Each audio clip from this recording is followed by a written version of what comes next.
పశ్చిమ గోదావరి జిల్లా భీమవరం డీఎస్పీ జయసూర్య వ్యవహారాలపై AP deputy CM Pawan Kalyan ఆగ్రహం వ్యక్తం చేయడానికి కారణమేంటి? భీమవరం పరిధిలో పేకాట, కోడి పందాలకు అనధికార అనుమతులు ఇవ్వడంతో పాటు సివిల్ వివాదాల్లోనూ డీఎస్పీ వేలు పెట్టడమే కారణమైందా? కూటమి నేతల్లో కొందరికి అనుకూలంగా మరికొందరికి కొరకరాని కొయ్యగా మారడంతో డీఎస్పీ వ్యవహారం డిప్యూటీ సీఎం దృష్టికి వెళ్లిందా? భీమవరం నియోజకవర్గంలో పందెం రాయుళ్లకు పోలీసులు వంత పాడుతున్నారని కూటమి నేతలు ఫిర్యాదు చేయడంతో deputy CM Pawan Kalyan serious అయ్యారు. ముఖ్యంగా భీమవరం డీఎస్పీగా పనిచేస్తున్న జయసూర్య తన పరిధిలో పేకాట, కోడి పందాల నిర్వహణకు సహకరించడంతో పాటు సివిల్ తగాదాల్లోనూ వేలు పెడుతున్నారని ఆరోపణలు వెల్లువెత్తాయి. అదే సమయంలో డిప్యూటీ సీఎం దృష్టికి డీఎస్పీ జయసూర్య వ్యవహారం వెళ్లిందే. దీనిపై స్పందించిన పవన్ కళ్యాణ్ ఈ వ్యవహారంపై డీజీపీని నివేదిక కోరారు. కొందరు నాయకుల పేకాట కేంద్రాల నిర్వహణకు కొందరు అధికారులు సహకరిస్తున్నారు అన్న ఆరోపణలు ఉన్నాయి. అలాగే నెలవారీ మామూళ్లను అధికారులకు అందజేస్తున్నారు అని తెలుస్తోంది. ఇదే సమయంలో భీమవరం డీఎస్పీ తీరుపై డిప్యూటీ సీఎం ఆరా తీయడం చర్చనీయాంశమైంది. భీమవరం డీఎస్పీపై ఈ స్థాయి ఆరోపణలు రావడానికి కారణాలు వేరుగా ఉన్నట్టుగా తెలుస్తోంది. భీమవరం చుట్టుపక్కల నియోజకవర్గాల్లో కొంతమంది నేతల అడుగులకు ఆయన మడుగులొత్తుతున్నారు అన్న విమర్శలు ఎక్కువగా వినిపిస్తున్నాయి.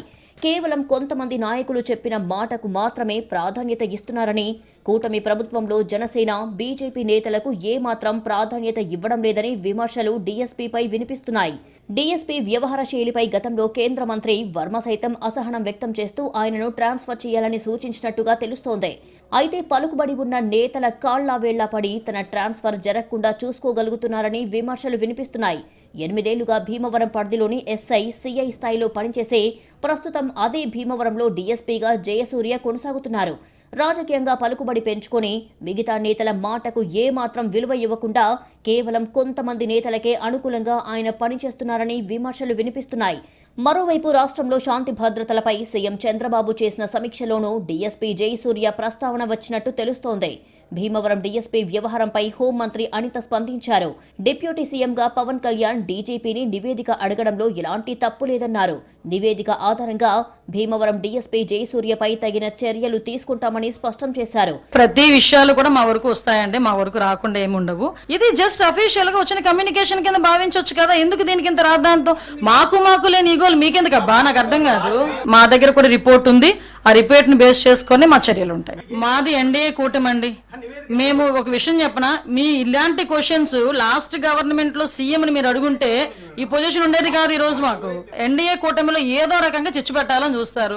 మాకు అండర్స్టాండింగ్ ఉంది, మాకు సమన్వయం ఉంది, శాఖల మధ్యలో సమన్వయం ఉంది. మాకు ఎటువంటి ఈగోస్ లేకుండా మేము పనిచేస్తున్నాం. మా అధికారులు ఎటువంటి ఈగోస్ లేకుండా పనిచేస్తున్నారు. మీకు కావాల్సింది రిజల్ట్, మంచి పరిపాలన. మేమందరం కలిసి మేము పని చేసుకుంటాం అనుకునేటప్పుడు ఇది అంత క్వశ్చన్ అవసరం లేదని నా ఉద్దేశం. కూటమి పార్టీలలో కేవలం ఒక పార్టీ నేతలకు మాత్రమే సహకరిస్తూ జనసేన, బీజేపీ కీలక నేతల మాట చెల్లకుండా చేయడంతో డీఎస్పీ పంచాయతీ డిప్యూటీ సీఎం చెంతకు చేరినట్టుగా తెలుస్తోంది. పక్క నియోజకవర్గాల్లో విచ్చలవిడిగా పేకాట, కోడి పందాలు నిర్వహించుకునేందుకు అనుమతులు ఇస్తున్నారు అన్న ఆరోపణలు ఉన్నాయి. ఇలా రకరకాల వివాదాలతో డీఎస్పీ జయసూర్య వ్యవహారం రాజకీయంగా చర్చకు దారితీసింది.